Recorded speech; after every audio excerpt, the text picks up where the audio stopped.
Assalamualaikum warahmatullahi wabarakatuh. Halo anak Indonesia, halo anak Latte Mamala. Selamat datang di podcast Bintang Anak, yang mana pada kali ini adalah tempat untuk berbincang santai dan seru, juga aman tentunya, untuk ngebahas tentang dunia anak dan juga remaja. Saya Aura Sahira. Dan saya Andi Salia Tanisa. Dan hari ini kita akan ngobrol tentang topik yang penting dan serius untuk kita ketahui sebagai anak, yaitu pernikahan usia anak. Nah teman-teman, kalian pernah dengar nggak teman-teman seusia kita itu atau malah yang lebih muda sudah terjerat oleh perkawinan dini?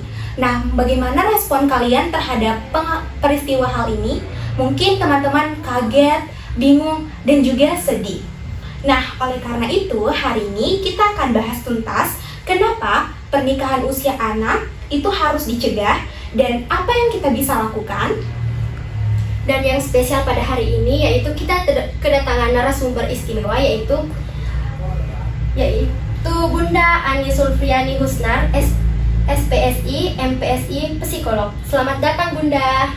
Iya, terima kasih atas undangannya. Saya di sini mewakili Ibu Kabid Perlindungan Perempuan dan Anak. Terima kasih juga sudah menyempatkan hadir dalam kegiatan program kerja Bintang Anak ini. Di tengah banyaknya kesibukan yang Bunda hadapi, langsung saja ya Bunda, boleh dijelaskan apa sih sebenarnya yang dimaksud dengan perkawinan anak? Oke, perkawinan anak itu adalah pernikahan atau perkawinan yang dilakukan oleh baik satu pihak ataupun keduanya, maksudnya salah satu mempelainya atau kedua mempelainya itu berusia di bawah 19 tahun atau usia 18 tahun ke bawah. Wah, ternyata mungkin masih banyak di luar Bunda, teman-teman masih belum tahu nih tentang arti pernikahan dini. Dan mungkin dari penjelasan Bunda tadi mungkin sudah jelas ya untuk teman-teman mengetahui secara dasar tentang pernikahan dini. Tapi Bunda, saya juga punya pertanyaan nih. Kenapa sih Bunda perkawinan anak ini masih banyak terjadi di kalangan masyarakat? Oke. Kalau kita melihat konteks di Indonesia, secara umum itu ada beberapa faktor yang menjadi penyebabnya dari beberapa aspek. Misalnya yang pertama dari aspek budaya. Jadi ada semacam norma sosial ya atau tradisi di masyarakat kita itu yang membuat anak-anak itu rentan untuk masuk ke dalam usia pernikahan. Misalnya saja ada budaya, kalau di Lombok itu ada namanya budaya merarik. Jadi ada istilahnya kalau sudah diajak nih kawin lari sama pacarnya, mau tidak mau orang tuanya merasa satu-satunya cara untuk menyelamatkan martabat keluarga itu adalah dengan menikahkan, tidak peduli itu masih usia di bawah 19 tahun atau tidak. Kemudian juga ada yang namanya norma patriarki, kecenderungan masyarakat untuk menempatkan laki-laki sebagai sosok yang mengambil keputusan dalam sebuah komunitas atau keluarga. Jadi tidak peduli nih si anak perempuannya misalnya merasa dia belum siap untuk menikah, tapi si pengambil keputusan adalah laki-laki tertua dalam keluarga.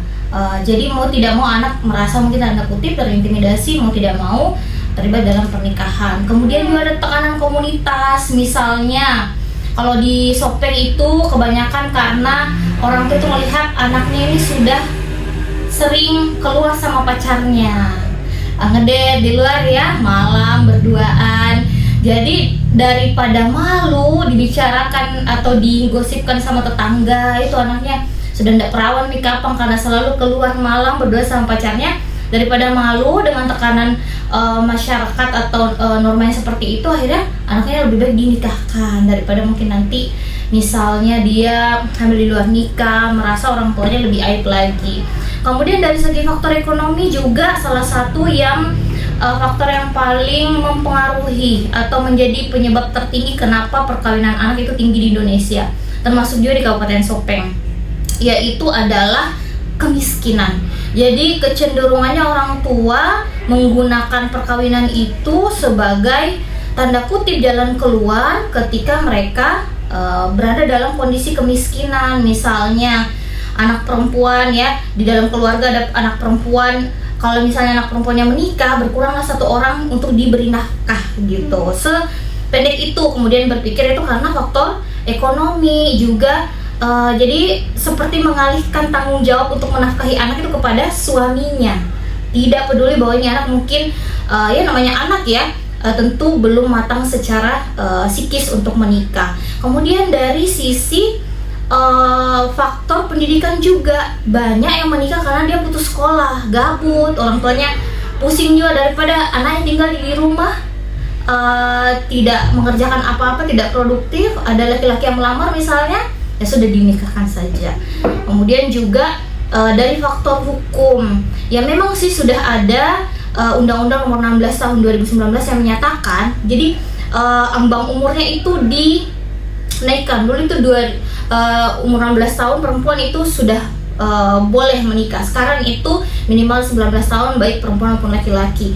Walaupun sudah ada undang-undang itu, tapi yang namanya ketika diterapkan di masyarakat, sampai di daerah, sampai di desa-desa, tentu butuh peraturan-peraturan lainnya, peraturan turunan, mungkin seperti Perbu, Perda dan sebagainya, supaya aturan itu jauh lebih tegas lagi. Nah, ini masih belum terimplementasi, termasuk juga yang namanya dispensasi kawin itu memang sebenarnya tujuannya adalah untuk adanya aturan itu supaya memperkecil kemungkinan anak di bawah 19 perempuan maupun laki-laki di bawah 19 untuk menikah. Tapi ya karena implementasinya masih lemah, jadi masih banyak saja yang menikah dan dapat dispensasi kawin seperti itu. Ternyata Bunda benar-benar menyedihkan ya. Juga saya prihatin tentang mental-mental anak yang dinikahkan oleh orang tuanya. Mungkin secara fisik ataupun mental pasti mereka belum siap untuk mengalami atau menghadapi pernikahan dini. Cuman saya juga notice di sini Bunda tentang orang tua mereka yang kurang prihatin atau mungkin kurang perhatian terhadap mental anaknya sehingga dipernikakan. Jadi mungkin Bunda apa sih dampak yang terjadi misalnya kalau terjadi pernikahan dini, dampak dari anak ataupun dari orang tua? Oke, iya betul. Jadi mungkin lebih kepada kurangnya awareness ya, atau kesadaran atau pemahaman pada diri orang tua kita sampai hari ini tentang seberapa berbahayanya sih yang namanya perkawinan anak. Karena memang dampaknya itu sesuatu yang tidak langsung kelihatan. Tidak seperti misalnya kita kasih makan anak makanan yang tidak hygiene, tidak bersih, langsung nih muntah-muntah, mungkin sampai harus masuk di UGD dan sebagainya. Dampaknya itu langsung kelihatan.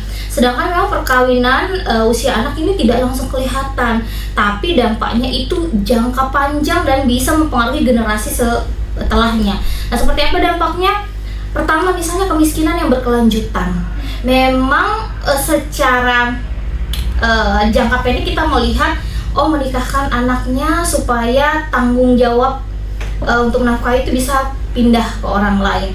Tapi kalau menikahkan di usia anak justru itu kan menghambat kesempatan dan hak dia untuk bersekolah setinggi-tingginya. Sedangkan sekolah pendidikan itu penting untuk menyiapkan kita baik secara kognitif maupun secara emosional untuk bersaing di dunia kerja yang lebih luas ya, lebih banyak kesempatan kerja yang kita bisa dapatkan seiring dengan semakin tingginya pendidikan yang kita punya dan kompetensi yang kita punya. Nah, itu semua terbatasi kalau menikah di usia anak. Akhirnya apa, dia pekerjaan yang dia bisa dapat misalnya cuma lulusan SMP. Tentu ya secara umum penghasilan dari pekerjaan yang kualifikasinya itu lulusan SMP dengan lulusan S1 atau S2 bahkan yang keterampilannya jauh lebih kompleks tentu berbeda dong ya. Ya, tentu berbeda. Lulusan SMP, SD, SMA itu kebanyakan tanda kutip bisanya itu kerja kasar. Yang gajinya, penghasilannya bahkan biasa di bawah UMR. Nah, itu kan akhirnya apa? Tidak bisa justru meningkatkan taraf ekonomi keluarga. Jadi kemiskinannya itu jadi berkelanjutan gitu. Biasanya juga anak laki-laki ya, karena dia menikah di usia anak, mau tidak mau dia berhenti sekolah juga nih, dan harus fokus untuk menafkahi keluarganya, sudah tidak ada waktu lagi untuk sekolah. Kemudian pertumbuhan ekonomi lambat tentu ya, kalau misalnya banyak perkawinan anak di komunitas kita, di daerah kita, itu juga pasti mempengaruhi bagaimana kompetensi manusia-manusianya, SDM-nya. Nah itu pasti berpengaruh secara tidak langsung kepada pertumbuhan ekonomi di daerah tersebut. Kemudian putus sekolah tentunya, walaupun banyak yang biasanya beralasan saya menikah tapi saya tetap lanjut gitu. Tapi kalau misalnya habis nikah kemudian sudah langsung hamil dan sebagainya, sudah tidak bisa nih lagi mengikuti proses pembelajaran di sekolah, putus sekolah. Kemudian juga masalah kesehatan anak, terutama ini yang anak perempuan. Nah tentunya kalau anak perempuan itu ada banyak sekali gangguan kesehatan yang bisa dialami, misalnya kanker mulut rahim, mengalami osteoporosis kalau hamil di usia yang masih anak gitu kan, resiko kematian juga saat dia melahirkan. Anaknya juga beresiko untuk meninggal saat dilahirkan. Karena kenapa? Secara medis alat reproduksi perempuan itu kalau masih sangat-sangat muda, 17 tahun ke bawah seperti itu, 18 tahun ke bawah, memang alat reproduksi itu belum siap untuk fungsi melahirkan. Ya, kemudian juga resiko anaknya lahir stunting, kalaupun masih hidup tapi beresiko untuk stunting, itu kan dampaknya jangka panjang. Kemudian kalau misalnya menikahnya masih sangat muda sekali, belum siap secara mental atau emosional, belum bisa meregulasi emosinya sendiri dengan baik, sudah harus nih mengurus tanda kutip orang lain, ya berbagi dengan orang lain, menyelesaikan konflik-konflik hubungan rumah tangga. Nah itu rentan hubungannya tidak harmonis, hubungan rumah tangga tidak harmonis, dan rentan untuk terjadinya KDRT karena belum stabil secara emosional. Marah sedikit langsung mau main tangan karena belum terlatih ke skillnya untuk komunikasi, bagaimana bicara, menyelesaikan masalah itu dengan bicara bukan dengan kekerasan. Itu belum sampai di sana perkembangan emosionalnya, akhirnya rentan untuk menjadi korban maupun menjadi pelaku KDRT. Kemudian juga bahayanya apa? Dampaknya apa? Tadi menjadi pekerja anak. Karena kan misalnya yang laki-laki tak kalah menikah ini, nah harus nih ada istri yang dia nafkahi. Mau tidak mau dia bekerja padahal dia masih usia anak. Nah jadi resikonya adalah pekerja anak juga dampaknya. Kemudian tadi ya, yang perlu sekali ditekankan, jadi memang dampaknya itu tidak langsung kelihatan ya, dia dampaknya itu beberapa waktu baru kelihatan, tapi efeknya besar sampai kepada generasi berikutnya. Lalu Bunda, apa saja sih upaya atau program yang sudah dilakukan oleh DP3AP2KB dalam menanggulangi perkawinan anak? Oke, baik. Jadi kalau kita bicara tentang bagaimana yang pemerintah sudah coba upayakan melalui Dinas Pemberdayaan Perempuan Perlindungan Anak, dalam hal ini Pengendalian Penduduk juga dan Keluarga Berencana yang ada di Kabupaten Sopeng maupun di tingkat provinsi, ada 5 area mungkin ya. Yang pertama, mengoptimalisasi kapasitas anak.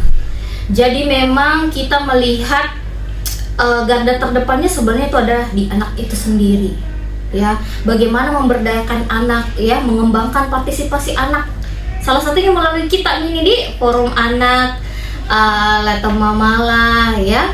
Jadi memberikan ruang bagi anak untuk mengekspresikan diri, menyampaikan aspirasinya. Jadi sudah tidak canggung lagi untuk menyatakan bahwa oh iya ya, kenapa sih kita harus nurut sama orang tua untuk segala hal?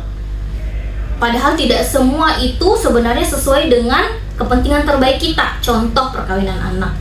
Ya, tidak selamanya itu yang namanya karena seseorang mendapat label sebagai orang tua, otomatis dia memiliki otoritas atas manusia yang secara struktur keluarga itu sebagai anak. Tidak seperti itu ya. Ada namanya hak asasi manusia, bahwa setiap orang itu punya haknya masing-masing, dan dalam hal ini adalah anak. Jadi mengoptimalisasikan kapasitas anak terutama melalui forum anak gitu ya. Termasuk kegiatan-kegiatan ekskulta di sekolah, di masyarakat juga ya. Misalnya di tingkat desa itu, kemudian ada juga forum anak tingkat desa, tingkat kabupaten, tingkat kecamatan. Jadi itu yang telah diupayakan oleh pemerintah kabupaten. Kemudian dari segi lingkungan yang mendukung pencegahan perkawinan anak. Jadi termasuk tadi yang kita khawatirkan ya bahwa orang tua masih banyak yang belum paham tentang bahaya menikahkan anak di usia anak ya. Jadi dalam lingkup ini bagaimana meningkatkan pengetahuan keterampilan orang tua, kemudian meningkatkan peran tokoh masyarakat juga ya yang ada di daerah kita, tokoh agama dalam mensosialisasikan aturan dan upaya-upaya dari pemerintah maupun mitra pemerintah untuk pencegahan perkawinan anak. Jadi sosialisasinya itu masif ya di semua komunitas sekolah, komunitas agama, komunitas sosial, budaya. Karena tadi akarnya banyak dari budaya juga. Kemudian dari segi aksesibilitas dan perluasan layanan. Jadi misalnya saja di Kabupaten Sopeng ini ada namanya Puspaga, Pusat Pembelajaran Keluarga. Ini bisa jadi tempat untuk orang tua konseling ketika dia merasa bahwa kondisi dia saat ini rentan untuk membuat dia menikahkan anaknya. Itu bisa konsultasi dengan melalui Puspaga.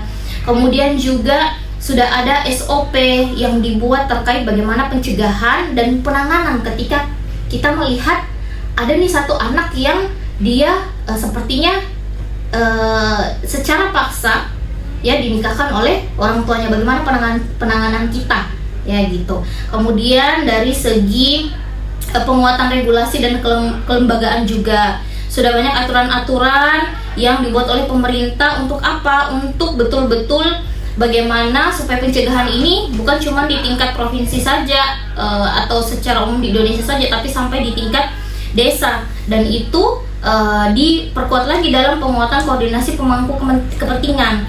Sekedar informasi saja, tahun ini dari bidang PPA mewakili pemerintah atau DP3AP2KB itu menginisiasi yang namanya Peraturan Bupati Pencegahan Perkawinan Anak. Jadi ini didasari oleh tadi undang-undang tentang perkawinan bahwa yang dibolehkan menikah itu 19 tahun ke atas. Kemudian ini juga nanti pemerintah akan mendorong supaya pemerintah di desa juga bikin namanya Perdes. Jadi betul-betul tegas itu tidak ada celah, pokoknya diminimalisir celah yang memungkinkan orang tua untuk menikahkan anaknya, kecuali tadi ya ada kondisi-kondisi khusus sesuai dengan undang-undang perkawinan seperti itu. Oke nih Bunda, dari upaya tersebut apa sih tantangan Bunda yang hadapi selama mencegah perkawinan anak? Oke, baik. Dari kami di Dinas Perlindungan Perempuan dan Anak P2KB, tantangan yang banyak kita temui di Sopeng itu tadi ya pemahaman orang tua. Karena ini pengaruh budaya masih sangat kuat sekali. Kita bukan sedikit-sedikit menyalahkan budaya ya, tidak. Hanya saja kita perlu melihat sekali lagi bahwa dalam pengasuhan anak, dalam kita berinteraksi dengan anak, prinsipnya adalah kepentingan terbaik anak, itu salah satu prinsip utamanya. Maka ketika ada bukan nilai ya, kebiasaan, tradisi, sesuatu yang sudah dilakukan temurun dari dulu, tapi barulah sekarang nih dengan ilmu pengetahuan ya dan sebagainya kita baru sadar, oh ternyata ini dampaknya buruk bagi anak, maka ya kita harus mengutamakan kepentingan anak di atas kebiasaan tersebut. Jadi kita tidak, itu tantangannya, merubah kebiasaan kita saja satu orang itu susah ya. Misalnya kita mau membiasakan lari 30 menit per hari, wah dari yang biasanya biar jalan pagi tidak pernah, pasti susah sekali. Apalagi yang mau kita ubah mindsetnya itu adalah satu komunitas, satu daerah. Ini tantangannya. Kemudian juga tekanan dari komunitas yang itu tadi omongan orang. Orang tua kita tuh banyak yang sebenarnya mungkin dia tidak setega itu Ji, tapi aduh malu diomongin orang, nanti kita diusir dari desa bagaimana. Itu tekanan dari masyarakat. Kemudian juga faktor kemiskinan ini juga sangat-sangat menjadi tantangan terbesar kita, karena kadang ya pada akhirnya ketika kita mencoba mengadvokasi, ibu, bapak coba pertimbangkan dulu, anaknya ini masih sangat potensial sekali ya, masih mau sekolah kodong, punya cita-cita yang konkret, dia mau ngapain di masa yang akan datang, jangan dulu dikasih menikah. Tapi orang tuanya juga terhimpit masalah ekonomi. Saya ada orang yang dia lihat orang dewasa dan baik, penghasilannya mapan gitu ya. Ya ibarat ya itu penolongnya. Jadi kita itu tantangannya, dan juga tentunya bagaimana akses dan partisipasi remaja juga. Ya kadang dari remajanya sendiri yang merasa misalnya nih, ya saya sudah menemukan cinta sejati saya, ngapain ditunda? Apalagi orang tua iyain aja kalau saya mau menikah sekarang. Ya nanti cowokku diambil orang, nanti cewekku dilamar sama yang lain. Kadang dari remaja sendiri punya mindset yang belum aware dengan tentang bahaya perkawinan anak itu, dan juga tentunya koordinasi dari berbagai pihak selama ini yang tentunya kita masih perlu maksimalkan lagi. Itu sih tantangan kami ya kalau di Kabupaten Sopeng. Oke Bunda, jadi seperti yang Bunda tadi sampaikan ya tentang hubungan antara pemerintah untuk menyampaikan tentang perkawinan. Mungkin saya agak sedikit berlibat nih Bunda untuk sebut perkawinan. Maaf ya Bunda. Jadi sesuai tadi yang dibilang Bunda, pasti butuh campur tangan pemerintah untuk menasihati orang-orang tua. Tapi Bunda, bagaimana nih jika masih ada orang tua yang tidak peduli akan hal itu, masih ingin menikahkan anaknya? Bagaimana dan apa sih pesan Bunda untuk orang tua jika masih ingin menikahkan anaknya walaupun umur anaknya masih belum cukup? Apa pesan Bunda? Oke, mungkin mewakili ya dari Dinas P3A sesuai dengan bidang tupoksi kami, Ibu Bapak sekalian ya. Mari kita sama-sama memastikan anak-anak kita itu menyelesaikan masa tumbuh kembangnya, belajar, bermain, membangun mimpi ya, kemudian menguji potensinya itu ada di mana, dan betul-betul mengasah potensinya itu, mengembangkan potensinya. Karena pendidikan dan kesehatan mereka itu adalah pada akhirnya investasi bagi si anak, bagi keluarganya, bagi masyarakat, dan bagi negara secara konteks yang lebih luas. Jadi bagi ibu bapak yang menemui kendala, mungkin merasa ada tantangan tadi ya, seperti bahwa terhimpit masalah ekonomi dan sebagainya mungkin, atau tekanan komunitas, kemudian menjadi rentan pernikahan anaknya, kami siap ya dari Dinas P3A untuk mendampingi melalui berbagai program sosialisasi, advokasi, dan juga konseling keluarga tentunya di Puspaga. Dan mari kita dukung ya anak-anak kita agar mencapai potensi terbaiknya lebih dulu, sehingga mereka memiliki bekal ilmu dan kemandirian sebelum memutuskan untuk memasuki yang namanya jenjang rumah tangga gitu. Wah, terima kasih Bunda. Mungkin orang tua di luar sana sudah mulai ada sedikit cerahan agar mereka sadar bahwa pernikahan dini itu sebenarnya tidak baik juga untuk anak, apalagi untuk mental. Mereka belum siap secara finansial, belum siap secara mental untuk menghadapi jenjang yang serius itu Bunda. Mungkin Om Rom masih ada lagi nih pertanyaan yang masih kita ingin gali. Oh iya Bunda, lalu kita kan sebagai anak, apa yang kita bisa lakukan untuk mencegah perkawinan di usia anak tersebut Bunda? Oke, betul ya. Tadi kembali lagi bahwa sebenarnya yang menjadi fokus kita adalah anak, dan sekaligus garda terdepannya juga adalah anak. Jadi dengan bagaimana kemudian anak ini bisa, kita anak-anak ya semua ya, berbagi informasi positif ya, mengajak teman sebayanya untuk memahami apa sih dampaknya kalau kita menikah di usia anak ya, bahwa pernikahan itu tidak sederhana dan tidak sebahagia di hari H di pelaminan loh. Itu cuma 1 hari dari sekian sisa umur tak yang mau kita habiskan dalam perkawinan. Tidak seromantis di drama-drama Korea atau di film-film romcom begitu kan, atau di webtoon yang romantis. Tidak seperti itu. Jadi kita berbagi informasi, apa dampaknya, apa risikonya dari segi tadi ya, kesehatan, pendidikan, kemudian mental juga, kesehatan mental ya. Entah itu kita sharing melalui media sosial, atau kita diskusi-diskusi kelompok, atau mungkin obrolan kita lah. Kalau misalnya ketemu bestita di mana tuh cerita-cerita Ki. Misalnya ada yang mungkin ya, ada yang lagi pacaran, terus pacarnya itu sudah usia dewasa, sudah bawa-bawa bahasa kamu kita gitu yang kusayang, kubayangkan gitu kita nanti punya anak dan sebagainya, atau mungkin panggilan sayangnya ayah bunda nih. Wah, ini karena pernikahan gitu. Nah, kita dengan bahasa yang tentunya sesama bestie lah ya, ayah bunda berarti nanti itu harus pikirkan popo anak, susu anak ya. Kasih realistis kayak gitu ya, bahwa pernikahan itu tidak cuma sisi-sisi romantisnya saja, kasih edukasi, kemudian jadi agen perubahan di sekolah, di komunitas tadi ya.